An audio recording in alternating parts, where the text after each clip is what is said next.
You open your eyes, not to darkness, not to light, to something between, a soft glow that knows you're awake before you do. The ceiling above you isn't there, not really. It's a surface that breathes with you, shifts with the rhythm of your heart, displays the sky you chose last night before sleep took you. Today, it's showing you Mars, the real Mars, live feed, dust storms rolling across Valles Marineris in amber waves 300 million kilometers away, playing out above your bed like a memory you've never lived. You don't reach for a phone. There is no phone. The room already knows what you need. Your grandmother used to tell you stories about alarm clocks, about screens that glowed blue in the dark, about the way people touched glass all day long, fingers dancing on surfaces that never danced back. She'd laugh when she said it, that hollow laugh that meant she was remembering something beautiful and tragic at the same time. You were born in 2096. She died when you were 12. The last time you saw her, she was holding your hand with fingers that felt like paper, asking you to promise her something. Promise me you'll remember what it was like when humans still had to try to connect. You didn't understand then. You do now.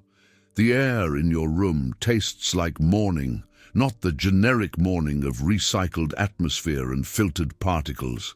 Real morning. The biological printer in your wall has been assembling it all night. Oxygen ratio perfect, humidity calibrated to your respiratory preference, infused with the scent of pine from forests that don't exist anymore except in genetic archives. Your lungs expand, and something ancient in your brain whispers, safe. You stand. The floor is warm, always warm.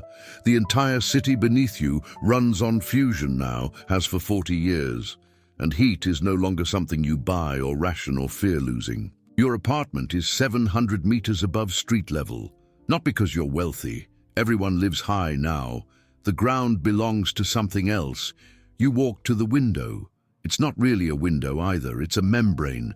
Transparent diamond composite grown in sheets, stronger than the steel your great-grandparents built their world with. You place your palm against it and feel the city breathing. New Seattle sprawls below you like an organism. Towers that curve and twist, surfaces covered in green, vertical forests climbing toward clouds that rain on schedule now, precisely calibrated by atmospheric processes floating in the thermosphere. The streets far below move with streams of people and machines that learned long ago how to share space without violence. But something's different today. You feel it before you see it. A vibration in your chest. Not sound. Deeper. The kind of signal that bypasses your ears entirely and speaks directly to the oldest parts of your nervous system. The city is calling you, not with words, with feeling, with memory, with the same electromagnetic whisper that guides birds across continents and pulls salmon upstream. Humanity spent a century learning to read these frequencies, and another learning to write them. Now, the infrastructure itself can speak, and every person with a neural interface, which means everyone, can listen.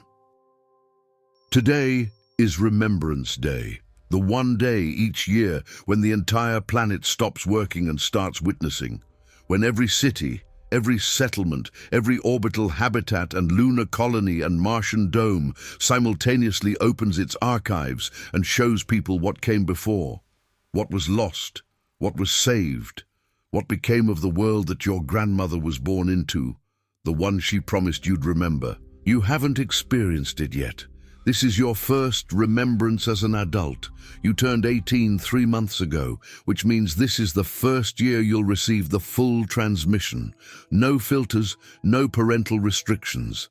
The complete historical record downloaded directly into your consciousness over the next 24 hours. Every war, every famine, every choice that brought humanity to the edge of extinction and then, somehow impossibly, pulled it back. Your hands are shaking. You don't know why yet. But something in you understands that today you'll learn what it costs to build this world. This calm, this abundance, this strange peace that your generation inherited without earning it. Your grandmother's laugh echoes in your memory, and you realize she was trying to warn you. Connection isn't automatic anymore, but memory is, and memory has teeth. The membrane window darkens slightly, responding to your elevated heart rate, protecting you from overstimulation. The city outside blurs into soft focus. You take a breath. The air still tastes like morning, like pine trees, like something that used to be called hope before that word became obsolete. You're about to remember everything. The question is, will you survive knowing? The bathroom already ran your diagnostics while you slept. Nothing invasive, no needles, no drawers, no samples. Just sensors embedded in the mattress, reading your body like a language it spent decades learning to speak fluently. Blood oxygen, hormone levels, cellular repair index, neurochemical balance. The mirror tells you everything as you stand before it. 97% optimal, 3% deficit traced to elevated cortisol. Anxiety about today. The mirror knows. It always knows. You should eat. The kitchen assembles your breakfast while you shower, not cooking, assembling. Molecular printing technology took strange turns after 2080, when scientists finally cracked programmable matter at the atomic level. Now your food grows in 5 minutes from base proteins, fats, and carbohydrates, stored as dense paste in cartridges that last 3 months. The texture is perfect. The nutrition is perfect. It tastes exactly like the eggs and toast your grandmother used to make, because the system scanned her recipe from video archives you uploaded and reverse-engineered the chemistry of memory itself. But it's not the same. You know this. Everyone knows this. There's a word people use now: authentic. It means something different than it used to. In 2026, authentic meant original, real, unprocessed. In 2126, authentic means faithful reconstruction, perfect simulation. The difference between the two became philosophy's central question somewhere around 2095, right before you were born into a world that had already answered it with technology instead of debate. You eat quickly. The remembrance transmission begins in 40 minutes. Outside your apartment, the corridor curves gently toward the central lift system. Your neighbors are emerging too. Yuki from 742, who works on the lunar manufacturing stations and commutes via consciousness transfer twice a week. Her body here, her mind uploaded there, working in vacuum without needing a suit. Marcus and Chen from 744, married 30 years, who met in virtual space before they ever met in flesh, and still prefer it that way, spending 18 hours a day in synthetic worlds, more vivid than reality, while their bodies rest in pods that keep them healthy without effort. Nobody speaks. Today isn't for speaking. The lift doesn't move like elevators used to. No cables, no mechanical grinding.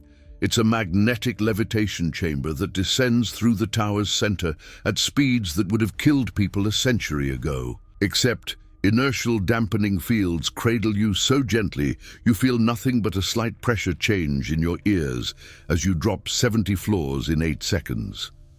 The ground level opens into the gathering plaza.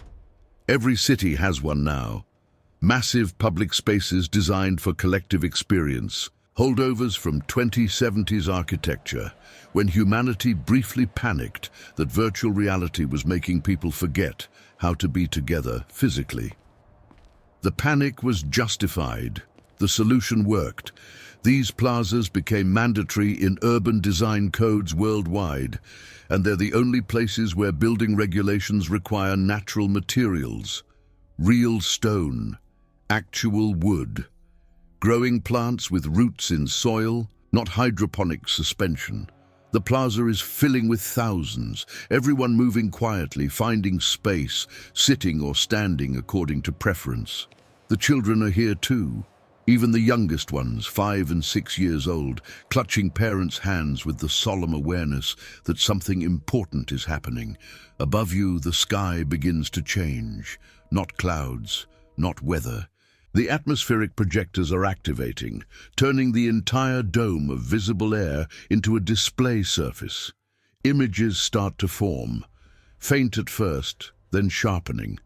You see cities that don't exist anymore, coastlines that drowned, forests that burned. The projection isn't just visual, it's full spectrum, thermal, olfactory, electromagnetic. Your neural interface syncs automatically, and suddenly you can smell what 2026 smelled like: gasoline, concrete dust, the particular chemical signature of plastic degrading under sunlight. An old woman near you starts crying. She's maybe 90, old enough to actually remember some of this firsthand instead of through archive. Her tears aren't sad. They're something more complicated. Recognition, maybe. Grief mixed with relief, mixed with guilt. The first voice of the remembrance speaks. It's not a person, it's a composite. Thousands of voices blended into something that sounds human but isn't, designed to carry authority without identity. This is how we lived, it says. This is what we chose. This is what we almost lost. The year 2026 materializes around you, not as spectacle, as reality. You're standing in the plaza, but you're also standing in New York City, old New York, before the floods. Traffic noise fills your ears, actual combustion engines burning petroleum, a sound so alien to you that your brain struggles to process it as transportation. The air quality index appears in your peripheral vision, hazardous. People wore masks then, not medical masks, pollution masks. They breathed poison and called it normal. You watch them rush, everyone rushing, faces down, looking at screens, isolated in crowds, connected to networks but alone in bodies. Your grandmother's generation. They look exhausted. They look afraid. They look like they're drowning in abundance while starving for meaning. Something breaks in your chest. Understanding, sharp and painful. This is what she wanted you to know. This is what connection looked like when humans still had to try, when technology served isolation instead of communion, when the tools they built to bring them together kept pushing them apart. The transmission deepens. You feel yourself falling into history, and you understand now why they wait until you're 18, why this requires adult consciousness. Because what comes next isn't just information. It's inheritance, it's burden, it's the weight of every choice your species made to survive. And it's only beginning. The year 2047 floods through you like cold water. This is when it broke. When the old systems finally collapsed under their own weight. You're not watching anymore. You're there. The neural transmission has depth now. Layers of sensory data so complete that your body can't distinguish memory from experience. You smell smoke from wildfires that consumed entire regions. You feel the heat. Average global temperature risen 3 degrees. Cities across the equator becoming uninhabitable during summer months. You taste the desperation in recycled water that never quite filtered out the chemical residue of industrial collapse. People are moving, not traveling, fleeing. Climate refugees number in the hundreds of millions. Borders that held for centuries dissolve in months. Nations that promised protection crumble into regional warlords, fighting over river access and arable land. The transmission shows you families torn apart at checkpoints, children separated from parents in the chaos of mass evacuation. The elderly left behind because they couldn't walk fast enough, couldn't survive the journey, couldn't compete for space in vehicles that only had room for the young and strong. Your grandmother was 19 in 2047. You see her now. Actually see her. The archive has footage, security cameras, phone videos, satellite imagery, all stitched together by historical AI into continuous narrative. She's in a refugee column moving north from Phoenix after the city's water system failed. Her face is sunburned, her lips are cracked. She's carrying a little boy on her back. Your uncle.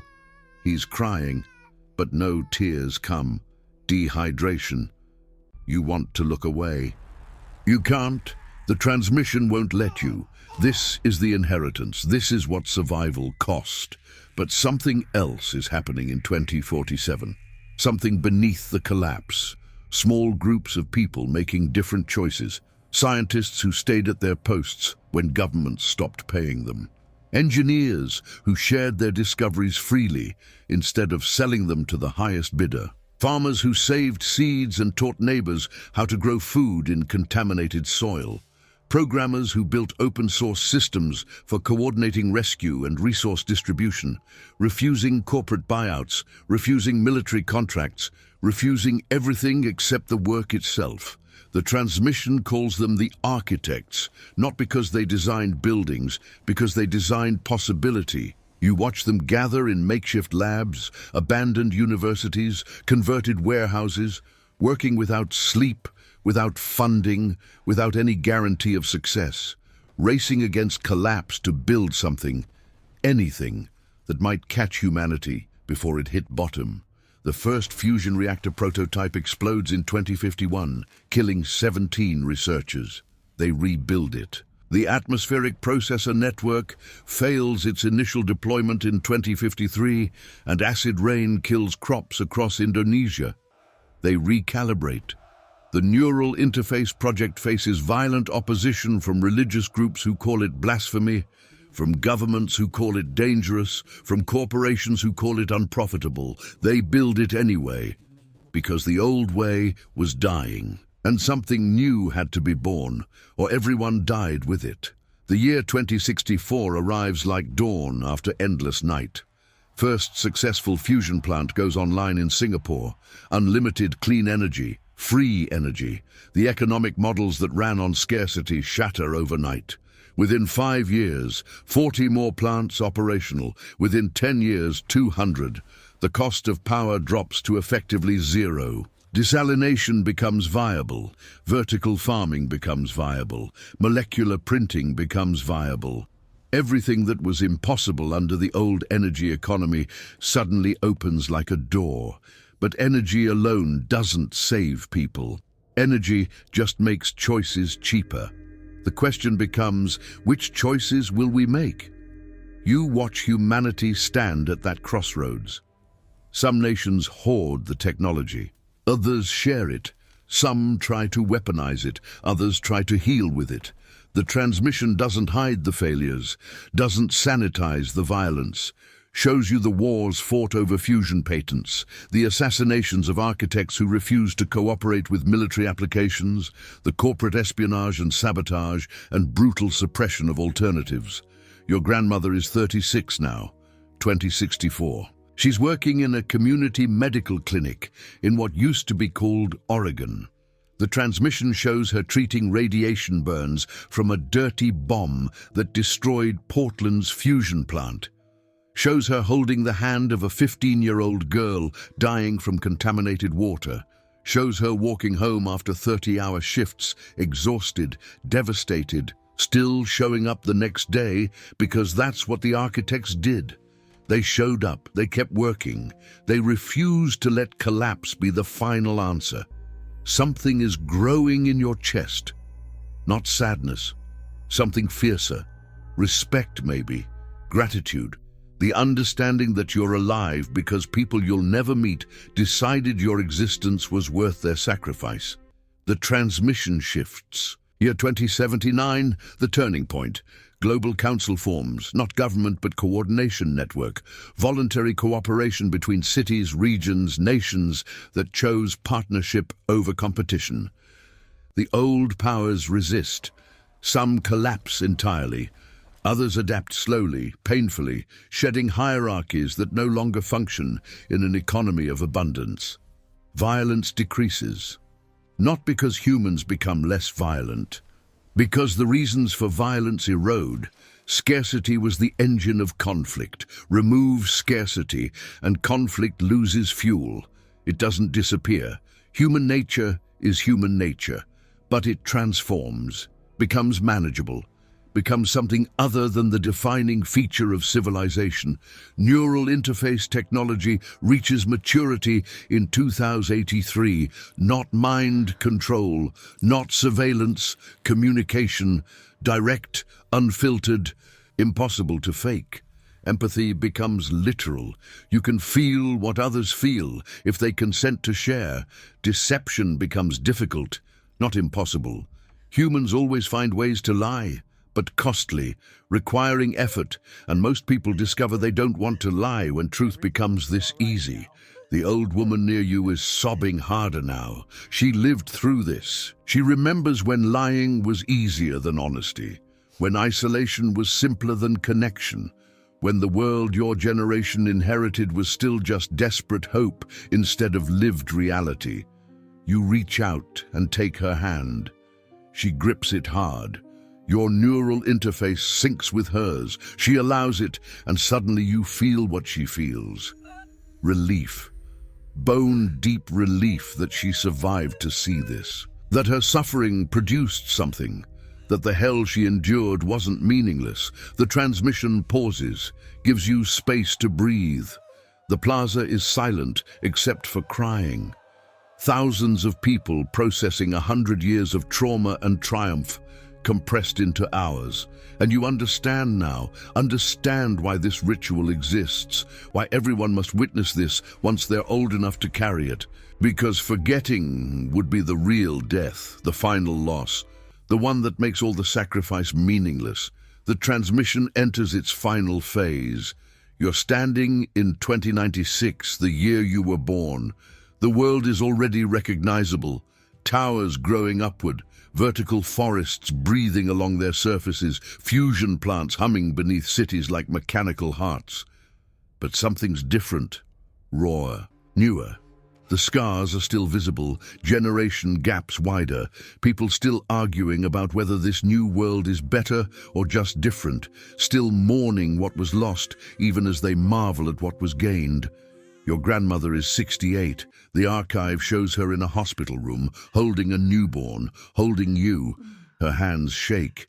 Age, exhaustion, a lifetime of surviving the unsurvivable catching up. But her eyes are clear. She's looking at your infant face with an expression you recognize now. Not just love, responsibility, the fierce determination to ensure you never have to suffer what she suffered. She's whispering something. The archive has audio. Neural playback lets you hear it perfectly. You're going to live in a world I can barely imagine. It's going to be strange and beautiful and nothing like what I knew. But promise me something, little one. Promise me you'll remember it wasn't free. Promise me you'll know what it cost. 12 years later, she asks you again, holding your hand with fingers like paper, making you promise something you couldn't possibly understand. Until now. The transmission accelerates through your childhood. 1998, 2101, 2105. Shows you the world stabilizing, systems maturing, the last conflicts over resources fading into history, Mars colony established in 2103, lunar manufacturing in 2107, asteroid mining in 2112, humanity spreading outward because Earth is finally stable enough that some people can look up instead of down.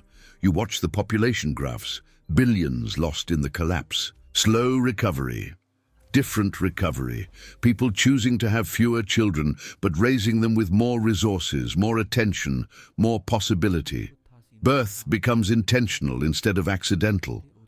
Life expectancy climbs, not through medicine alone, but through the absence of stress that used to kill people from the inside out. The year 2126 materializes.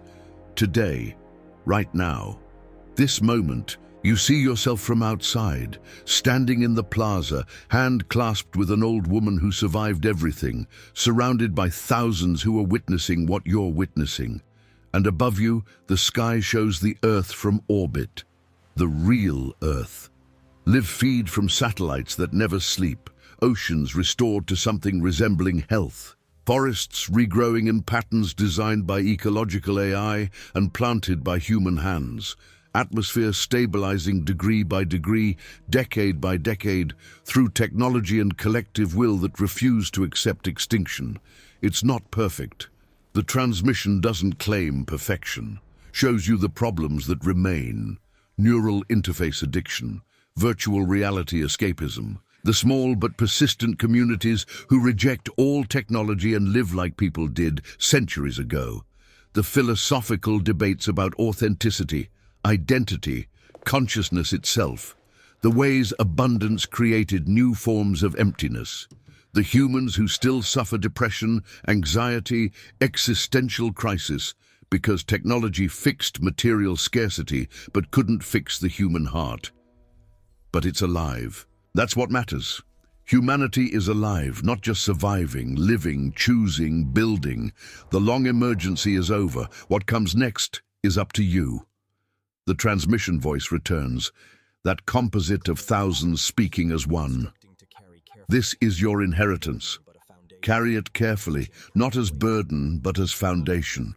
The world you were born into exists because people you never met refused to surrender. They chose connection over isolation, cooperation over competition, the long, difficult work of building instead of the quick, easy satisfaction of destroying. They did this for you, all of you, everyone standing here today and everyone who will stand here 100 years from now. The voice pauses. When it continues, it's softer, more intimate. What will you choose? What will you build? What will you refuse to surrender when the next crisis comes? Because it will come, it always comes, and the easy path is giving up. The transmission ends. Silence rushes in like a physical force. The sky above returns to normal, just sky, just clouds. Just the ordinary miracle of atmosphere, held in place by gravity and maintained by technology that your generation hardly thinks about because it simply works. You're breathing hard. Your face is wet. The old woman releases your hand gently, smiles at you with a sadness that's also joy. You understand now, she says, not a question. You nod. Can't speak yet. Around you, people are standing, stretching, returning to themselves. Some are talking quietly, others sit in silence. Parents hold children who look confused and awed. Teenagers cluster together, processing, comparing experiences through their neural links. Someone starts singing. Old song, words in a language that's mostly dead now, but the melody carries meaning beyond language. Others join. The sound rises. You walk home slowly. The city feels different now, not changed but seen, really seen. Every surface covered in green is a choice someone made. Every tower standing is engineering that refused to fail. Every person passing you on the street is the descendant of survivors who earned their existence through decisions made in impossible circumstances. Your apartment welcomes you back. The walls know you've been crying. They adjust lighting to something gentle. The air shifts to lavender and chamomile. Comfort protocols.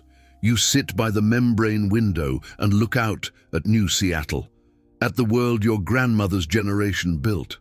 Not for themselves. They barely got to enjoy it. For you, for everyone like you, for the future that seemed impossible in 2047 when everything was burning.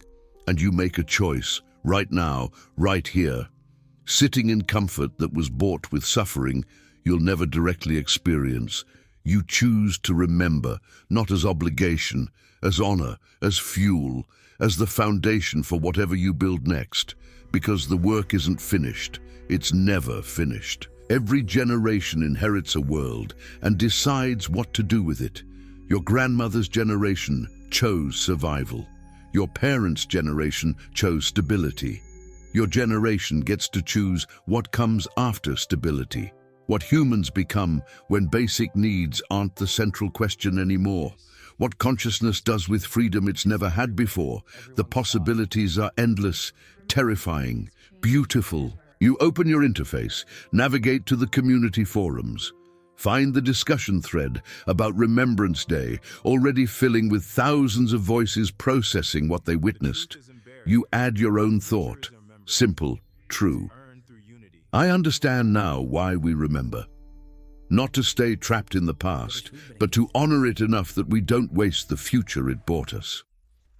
Responses flood in immediately. Agreement, disagreement, questions, debates, the beautiful chaos of people thinking together, feeling together, choosing together what comes next.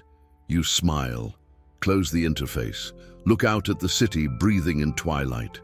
Your grandmother's laugh echoes in memory, and you realize she's laughing because she always knew, that you'd understand eventually, that the promise you made at 12 would become the foundation you stand on at 18. That memory has teeth, but it also has wings. If this moved you, if this made you think about what we're building right now in 2026, leave a comment. Tell me what you'll remember, what you'll refuse to surrender, what you choose to build with the time you've been given.